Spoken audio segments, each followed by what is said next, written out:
오늘의 헤드라인입니다. 유럽연합이 오는 2030년까지 승용차 배출가스를 37% 줄이기로 했습니다. 이번 결정은 파리 기후변화 협정 이행 지침이 합의된 이후 선진국권에서 처음 나온 성과라는 점에서 주목됩니다. 국내 연구진이 면역 항암제의 한계를 극복하는 새로운 치료법을 개발했습니다. 항암 바이러스를 주입해 면역 항암제의 내성을 극복한 방법으로 암세포가 80% 이상 줄어드는 것을 확인했습니다. 스마트폰 앱을 이용한 신종 보이스피싱 수법이 잇따라 등장해 경찰이 주의를 당부했습니다. 특히 저금리 대출을 하는 금융기관이나 수사기관을 사칭해 원격 제어 앱을 내려받도록 하는 경우에는 보이스피싱을 의심해야 합니다.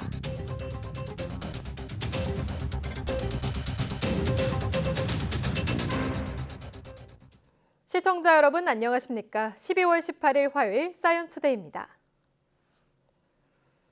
오늘 낮 동안 미세먼지가 주춤하겠지만 밤부터 다시 중국발 스모그가 유입될 것으로 보입니다. 국립환경과학원은 북풍이 불면서 낮 동안 내륙의 미세먼지가 약화하겠다고 밝혔습니다. 하지만 밤부터 다시 중국발 스모그가 유입되면서 내일은 전국적으로 대기질이 나쁨 수준을 보일 전망입니다. 오늘은 전국이 대체로 맑겠고 서울 낮 기온이 7도까지 오르면서 비교적 온화하겠습니다. 유럽연합이 지구온난화의 한 원인으로 지목되는 승용차 배출가스를 오는 2021년부터 10년간 37% 줄이기로 했습니다.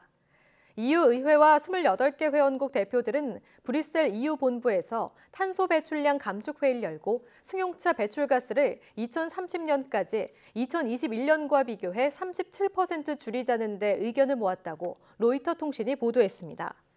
이는 지난 15일 폴란드 카토비츠에서 끝난 제24차 유엔 기후변화 협약 당사국 총회에서 2015 파리 기후변화 협정의 이행 지침이 합의된 후 선진국권에서 처음으로 나온 성과물이어서 주목됩니다. 기적의 치료제라 불리는 면역 항암제는 기존의 항암제가 잘 듣지 않는 환자에게도 효과를 보여 차세대 항암제로 주목받고 있는데요. 하지만 암 환자 10명 중 7명은 면역 항암제의 효과가 나타나지 않는다는 게 단점이었습니다. 그런데 국내 연구진이 이 같은 한계를 극복할 방법을 찾아냈습니다. 최소라 기자입니다. 지난 2015년 피부암의 일종인 악성 흑색종을 앓던 지미 카터 전 미국 대통령은 완치를 선언합니다. 죽음의 문턱에서 그의 생명을 구한 건 면역 항암제. 면역 항암제는 인체 내에서 외부의 적과 싸우는 면역 세포를 활성화해 암세포를 공격하도록 만듭니다. 하지만 암 환자 10명 중 3명만이 면역 항암제의 효과를 볼 수 있습니다. 암 조직 주변에서 면역 반응이 유도될 수 있는 특수한 환경이 조성돼야 하기 때문입니다. 국내 연구진이 이 같은 문제점을 암세포만 콕 찍어 파괴하는 항암 바이러스로 극복할 수 있다는 점을 확인했습니다. 신장암을 유도한 쥐에게 항암 바이러스를 주입했더니 암 조직 주변이 면역 반응이 잘 일어날 수 있는 환경으로 변했습니다. 여기에 면역 항암제 2종을 추가로 처리한 결과 실험 생쥐의 40%는 암세포가 완전히 제거된 것으로 나타났습니다. 3종으로 이제 병합을 해서 사용을 했을 때는 암의 크기가 80%까지도 감소가 되는 것 같고요. 그리고 특히 이렇게 3종 병용 치료했을 때는 절반 정도에서 암이 완전히 소멸하는 완전 반응이 관찰되는 케이스들이 있었습니다. 연구진은 현재 신장암 환자를 대상으로 임상시험을 진행하고 있으며 앞으로 대장암과 간암 등 다른 암에도 효과가 있는지 알아볼 계획입니다. 서로 다른 방식의 항암제를 같이 사용하는 치료 방법이 기존 면역 항암의 효율을 높이는 열쇠가 될지 주목됩니다. YTN 사이언스 최소라입니다. TV와 스마트폰 등 미디어 이용 시간이 긴 사람일수록 더 뚱뚱하다는 분석이 나왔습니다. 정보통신정책연구원이 19살에서 69살 7천여 명을 대상으로 미디어 이용 시간이 비만에 주는 영향을 분석한 결과 하루 중 미디어를 6시간 이상 사용하는 사람은 2시간 미만인 사람보다 비만이 될 위험이 1.4배 높은 것으로 나타났습니다. 연구팀은 과도한 미디어 사용이 다른 신체 활동을 대체하거나 식습관에 나쁜 영향을 줘 비만으로 이어질 가능성이 있다고 설명했습니다. DMB 등 위성방송을 보다가 터널이나 지하 등을 지날 때면 방송이 끊겼던 경험들 많으시죠? 이런 곳을 음영지역이라고 부르는데요. 방송망과 통신망을 연동해 음영 지역에서도 끊김없이 방송을 볼 수 있는 기술이 개발됐습니다. 이정우 기자입니다. 위성방송은 터널과 지하 등을 지날 때면 의례 방송이 끊기곤 합니다. 국내 연구진이 방송망과 통신망을 연동해 지상파 방송 등을 끊김없이 볼 수 있는 기술 개발에 성공했습니다. 방송과 통신을 모두 IP 기반으로 연동이 부드럽게 이어지도록 하는 게 핵심입니다. 음영 지역으로 갔을 때 방송 신호가 끊겼거든요. 그거를 통신망과 연동하면서 끊김없이 다시 또 신호를 가져올 수 있도록 하는 기술이 되겠습니다.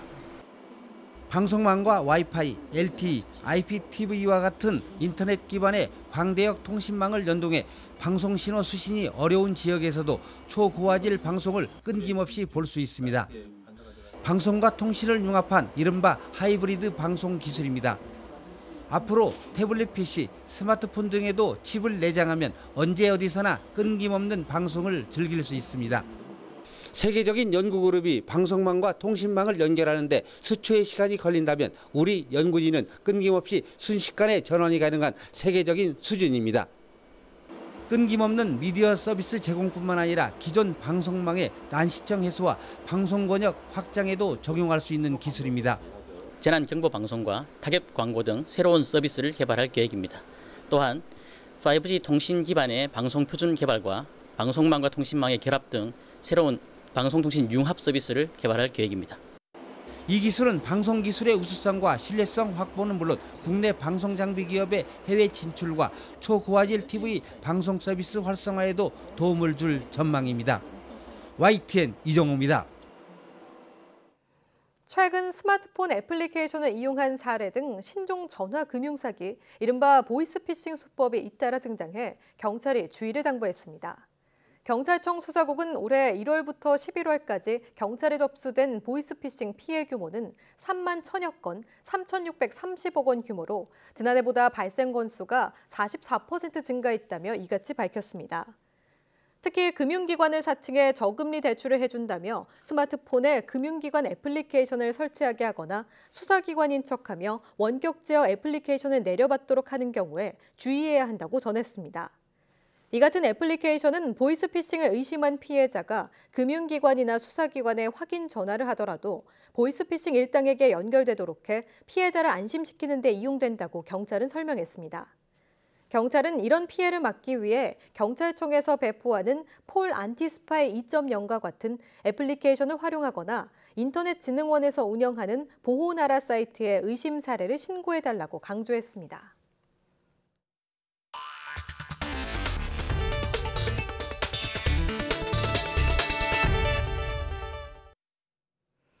제37회 대학생 수학경시대회에서 GST 학생들이 금은 동상을 휩쓸었습니다.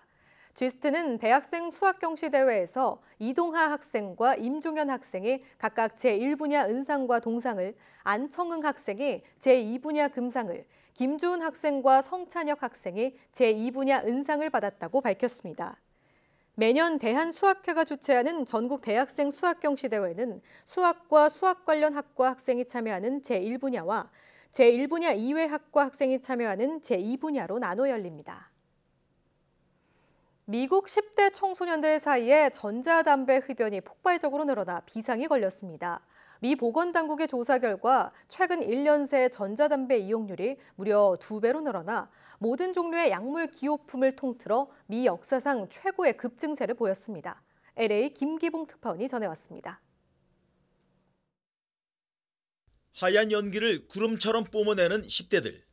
느슨한 허용 연령 규제 속에 온라인으로 쉽게 살 수 있는 전자담배에 미국 10대들이 급속히 빠져들고 있습니다. 미 국립약물남용연구소의 조사 결과 올해 전자담배 흡연 학생이 20.9%로 한 해 전 11%에 거의 2배로 늘었습니다. 지난 40여 년간 조사한 모든 종류의 약물을 통틀어 최대 증가치 기록입니다. We found a very big jump in vaping among adolescents. Among 10th and 12th graders, it was the largest jump we've ever seen in any substance that we've tracked for the past 43 years. 성인이 된 듯한 일탈 심리와 풍성한 연기를 내뿜는 재미로 청소년을 유혹하는데 특히 휴대가 간편한 디바이스가 나오면서 사용량이 급증했습니다. School principals report there's been a huge increase in vaping, particularly with a new device called a Juul, J-U-U-L. 전자담배엔 일반 담배에 들어있는 기타 유해 성분이 없다고는 하지만 중독을 일으키는 니코틴이 특히 청소년의 뇌 발육을 방해한다는 지적입니다. And literally, there's billions of dollars to be made in this. And so it's important for us to have some policies and regulations to try to prevent this from happening in the future. 특히 전자담배 형태로 마리화나를 흡입하는 청소년도 지난해보다 50% 급증한 것으로 나타났는데 한국의 고3에 해당하는 12학년 학생의 9%가 마리화나 전자담배를 피우는 것으로 조사됐습니다. LA에서 YTN 김기봉입니다. 병원에서 임신부에게만 돈을 추가로 더 받는 제도 때문에 일본 엄마들이 요즘 잔뜩 화가 났습니다. 내년 국회의원 선거를 앞둔 여당이 서둘러 진화에 나섰는데요. 도쿄에서 황보연 특파원이 보도합니다. 만삭이 된 일본의 이 임신부는 병원 진료 명세서를 보고 깜짝 놀랐습니다. 단지 임신부이기 때문에 돈을 추가로 더 내는 항목이 있었기 때문입니다. 説明とかないですもんね。全くなくて、明細を見て初めて知ったっていう感じなんですけど。 일본 정부는 지난 4월부터 임신부에게는 진료비를 더 받는 이른바 임신부 가상금 제도를 시행하고 있습니다. 임신부에게는 의사가 특별히 더 신중하게 진료해야 한다며 그 비용을 임신부가 내도록 한 겁니다. 이 때문에 임신부는 진료 때마다 우리 돈으로 적게는 2,300원에서 많게는 6,500원까지 더 내야 합니다. 通常よりも丁寧な診療を行っていただく必要があることから、妊婦加算を新設をいたしました。 임신부를 위한 제도라는 건데 정작 임신부들은 화가 많이 나 있습니다. 제도 자체를 모르는 경우가 많고 콘택트 렌즈처럼 임신과 관련이 없어 보이는 진료에도 임신부라는 이유로 돈을 더 내야 하기 때문입니다. 負担が結構増えているというか大きいなって感じたので負担を減らしていただく方向で進めていただければと思います。 그렇지 않아도 저출산 문제가 심각한데 임신부 부담이 커지면서 아이 갖기를 더 꺼릴 수 있다는 우려도 나옵니다. 少子化の世の中でなぜ妊婦にだけ取るのかなっていうのはあったんですけど. 시행 초기부터 임신부 주머니를 털어 의사들 배만 불려준다는 반대가 만만치 않았던 임신부 가산금 제도. 앞장서서 제도를 만든 일본 여당은 내년 국회의원 선거를 앞두고 시행 8개월 만에 꼬리를 내리며 사실상 폐기하는 쪽으로 가닥을 잡았습니다. 도쿄에서 YTN 황보열입니다. 프랑스가 내년 1월부터 유럽연합, EU의 논의와 별도로 독자적으로 인터넷 공룡 기업들에 대한 디지털세를 도입하기로 했습니다. 브리노 르메르 프랑스 재정경제부 장관은 현지 시각 17일 파리에서 기자회견을 열고 디지털세를 내년 1월부터 도입하겠다고 발표했습니다. 이는 EU 차원의 디지털세 도입에 대한 논의가 지지부진한 가운데 최근 노란조끼 시위로 유류세 인상을 유보한 데 따른 세수 공백을 메우려는 조치로 풀이됩니다. EU 집행위원회는 지난 3월 페이스북, 구글 인터넷 공룡 기업에 대해 디지털세를 부과하는 방안을 제안했지만 회원국들의 이해관계가 엇갈리면서 EU 차원의 합의는 이루어지지 않고 있습니다. 우황청심환으로 유명한 중국의 대표 약국 기업 동인당이 유통기한이 지난 벌꿀을 재활용했다는 의혹에 휩싸였습니다. 벌꿀을 납품해온 하청업체가 유통기한이 지난 제품을 사용한 것으로 드러났기 때문인데 350년 동안 쌓아온 명성에 큰 타격을 받고 있습니다. 베이징에서 박희천 특파원입니다. 청나라 때 세워진 베이징 동인당입니다.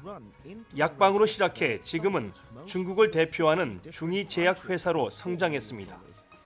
동인당의 벌꿀을 납품하는 한 식품회사. 직원들이 시장에서 수거한 벌꿀을 짜 큰 통에 담고 있습니다. 뜯어낸 상표를 보니 대부분 유통기한이 지났거나 임박한 제품들입니다.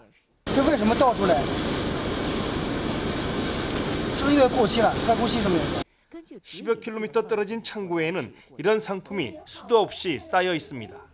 仓库里面有好多是那个北京退过来的蜜，还有就是大型的超市退下来的蜜，就是过期的、临近过期的。 수거된 벌꿀은 동인당 납품용으로 재활용한 의혹이 있다고 현지 언론이 보도했습니다.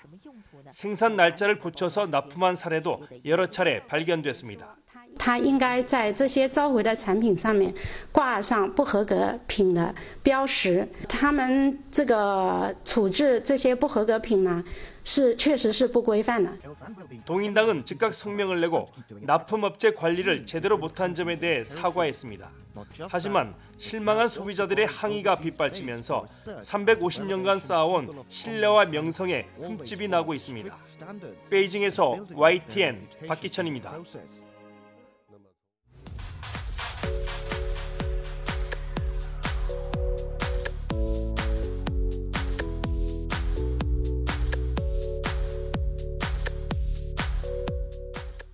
벌써 올 한 해도 저물어가고 있습니다. 연말을 보내는 송년회 술자리 많으시죠?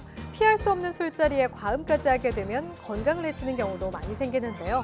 오늘 오후 4시 사이언투데이에서는 연말 술자리 건강하게 즐기는 방법에 대해서 이야기 나눠보겠습니다. 오후도 많은 시청 바랍니다. 함께해 주신 여러분 고맙습니다.